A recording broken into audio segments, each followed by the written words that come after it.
Olá, tudo bem?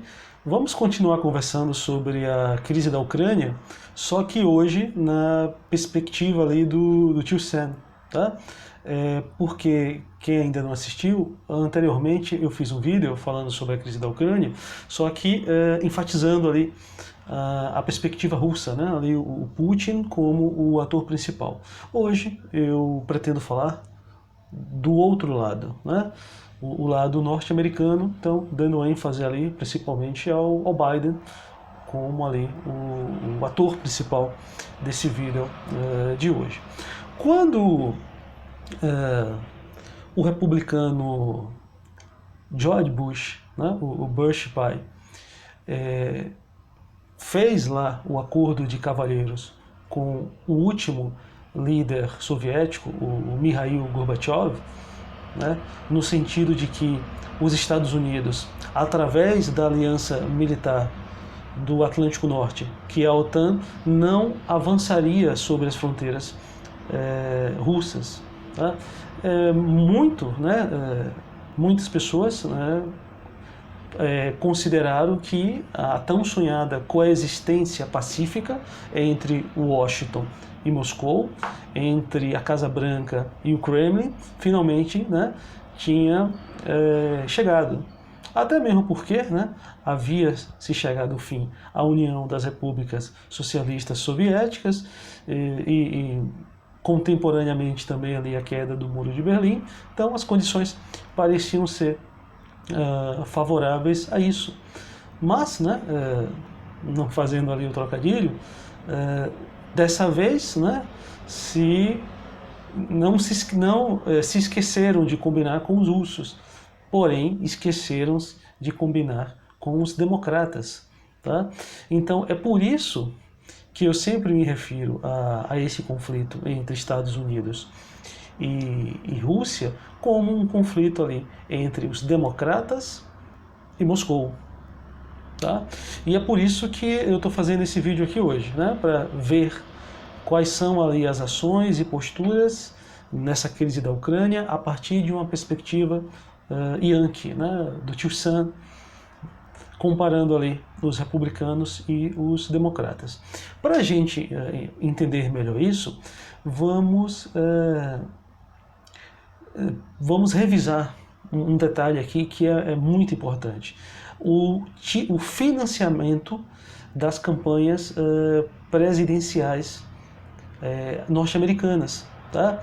Ao longo da história, os norte-americanos sempre têm ali a indústria bélica, né, que são os fabricantes de arma, o setor energético, principalmente ali representado pela indústria do petróleo. Tá?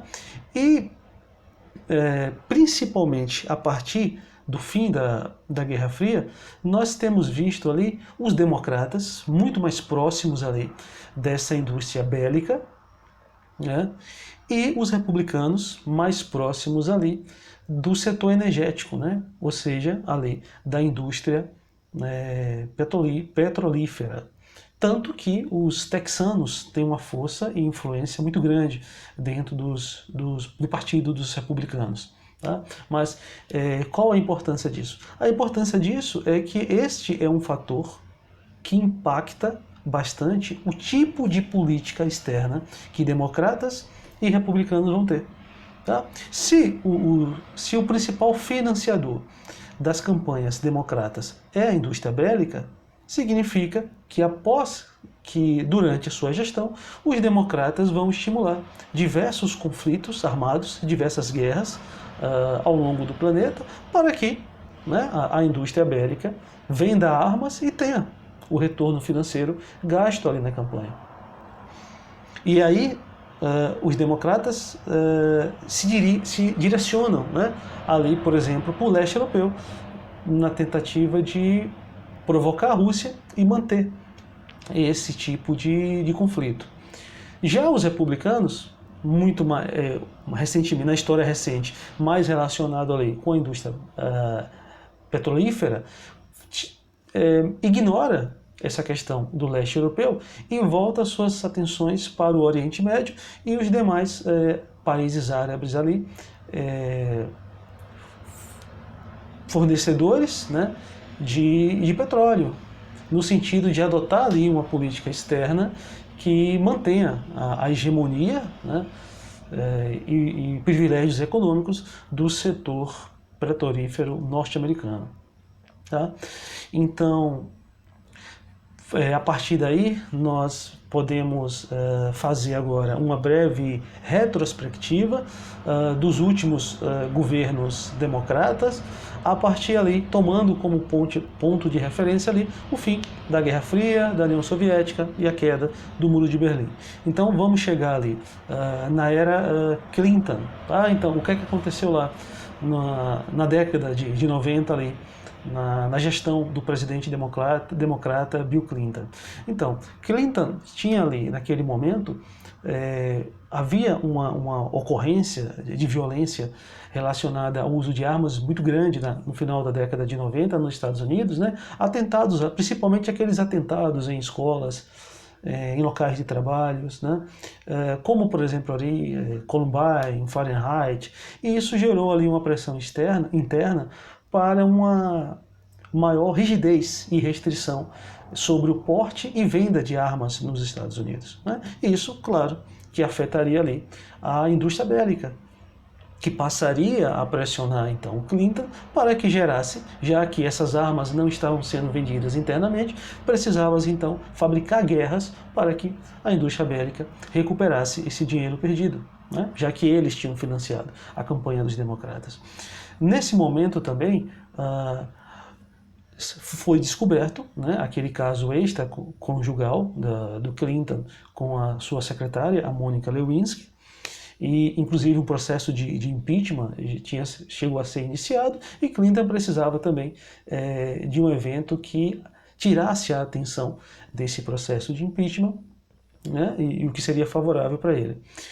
E também, né, é necessário dar continuidade à política externa democrata anti-Moscou, né, que tinha a intenção de não só isolar a Rússia ali, a Rússia capitalista, né, da União Europeia, mas do Ocidente de um modo geral. Então precisava-se de um evento no qual o Clinton pudesse alcançar esses três objetivos de uma vez só. E ele encontra, né, justamente no leste europeu, com a famosa Guerra do Kosovo. Né?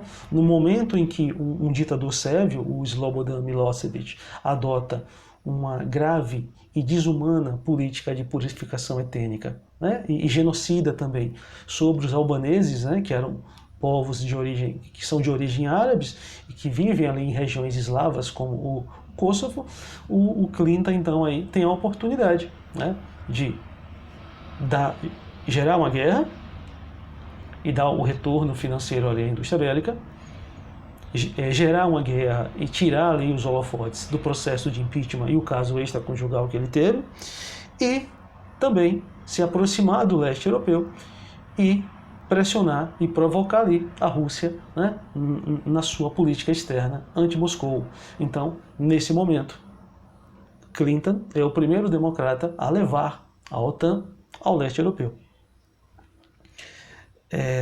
Já no século XXI, tá, tivemos ali um outro democrata, que foi o Obama, e aí, uma vez estando no leste europeu, Obama se aproxima e estreita relações ali com a Ucrânia. E aí, nesse momento, não era apenas o leste europeu, não era apenas regiões eslavas, era a fronteira com a Rússia. Então você tem a Ucrânia, você tem a Geórgia, você tem a Letônia e a Lituânia, que são fronteiras russas, às quais os democratas se aproximaram a partir de Obama, né? E agora, na atualidade, um outro presidente democrata, que é o Biden, e que foi vice do Obama, na tentativa de tornar a política externa anti-Moscou mais agressiva, está usando, né, de certa forma, a Ucrânia para provocar Moscou e tentar isolá-lo do mundo ocidental. Tá? Então, de certa forma, é por isso, espero que vocês tenham entendido, que sempre quando outras pessoas estão falando ali em Estados Unidos versus Rússia, falando em terceira guerra ou não, eu gosto de detalhar democratas versus Moscou, tá? Já que são políticas externas bem antagônicas quando você compara democratas e republicanos em relação ali ao leste europeu. Tá? E é por isso que, durante os governos democratas, nós vemos o aumento desses conflitos em vários pontos do planeta, e sempre de um lado, Rússia fornecendo armas a um grupo, do outro, os Estados Unidos fornecendo armas aos rivais. Né? Desde 2014, quando houve ali a crise da Crimeia, você tinha Rússia armando os separatistas, pró-Moscou, Obama armando ali o governo Kiev, né? Você tem ali na Síria Bashar al-Assad com apoio de Moscou, você tem ali os rebeldes com apoio de Washington, né? E isso também se estende ao Oriente Médio, a questão da Arábia Saudita, né? Mais próxima ali dos Estados Unidos, enquanto você tem ali o Irã, mais próximo da Rússia, e assim eles vão dividindo o mundo, e assim os democratas vão dando, de certa forma, um retorno financeiro ali à indústria bélica, né, que precisa vender o seu produto, e vende-se mais o seu produto se houverem guerras. Tá? Então, diferente ali dos republicanos, né, que miram sua atenção mais para a questão do petróleo, né, e aí você tem conflitos quando eles acham necessários, e intervenções militares quando possivelmente ali um país produtor e exportador de petróleo tenta ali negociar, né, esse petróleo fora do sistema financeiro, ou seja, não usando como referência ali o dólar, tenta fazer isso em outras moedas, né, como o próprio Saddam Hussein, como o próprio Irã em algum momento em que tentou comercializar ali petróleo em uma outra moeda que não o dólar, aí os Estados Unidos respondem com intervenções militares. E aí o que acontece? Isso significa, isso que eu estou falando aqui, significa que provavelmente essas tensões devem continuar até as próximas eleições norte-americanas. E se vai haver uma amenização ou uma prorrogação desse conflito, tudo isso está na mão dos eleitores norte-americanos. Na verdade, a gente às vezes foca muito no que está explícito, sem perceber que os fatores implícitos é que modificam as peças nesse cenário.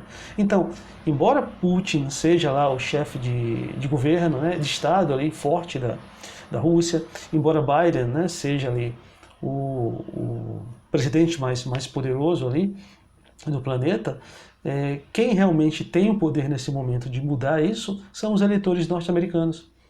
Porque o ponto variável aí é o partido que está na Casa Branca. Então, se na próxima eleição, tá, e se basear na impopularidade de Biden nesse momento, os norte-americanos elegerem ali um presidente republicano, provavelmente o Washington vira as costas para o leste europeu e volta-se ali a atenção para as Coreias, para a China, para o Oriente Médio. A Rússia aí pode, né, recuar suas tropas e tentar dar continuidade ali à reintegração dos territórios de maneira mais diplomática. Se o Biden se reeleger, aí você tem uma continuidade, os democratas continuarão provocando a Rússia no leste europeu, e aí você tem a continuidade do conflito. Tá? Então, nesse jogo de xadrez, que é a crise da Ucrânia, você tem ali, né, jogadores com alto poder de deliberação, que são os próprios eleitores norte-americanos. Tá bom? Uma outra coisa que eu quero aproveitar para esclarecer é que muita gente ainda, por inocência, aqui no Brasil, acha que a Rússia é comunista, né? Acha que Putin é comunista pelo fato de ser russo. Não é. Quem nesse momento está muito mais próximo do comunismo é Joe Biden, já que o seu partido representa ali a social-democracia, né? E os seus aliados europeus são de centro-esquerda. Tá bom? E ao contrário de ser comunista, o Putin, nesse momento, enfrenta duas guerras. Uma guerra externa, na qual tenta usar ali as ex-fronteiras soviéticas como escudo contra a OTAN, e internamente ele adota ali uma política de descomunização, ou seja, desfazer os legados geopolíticos soviéticos, né, que foram ali estabelecidos pelos comunistas. Tá bom? Então é bom esclarecer também esse ponto. Tá? Então, eu acredito, espero que vocês tenham aproveitado bastante aqui o vídeo, porque ele justifica bem, né, porque é uma guerra democrata versus Rússia, e por isso, e como Trump, por exemplo, e George Bush pai e George Bush filho eram republicanos, nos governos dele não houveram essas tensões com a Rússia ali no leste europeu, porque o foco deles não é a provocação militar à Rússia, e sim questões mais energéticas, principalmente ligadas ali ao petróleo. Tá? Então, espero que tenham gostado. Tá? Obrigado pela presença. Até o próximo vídeo.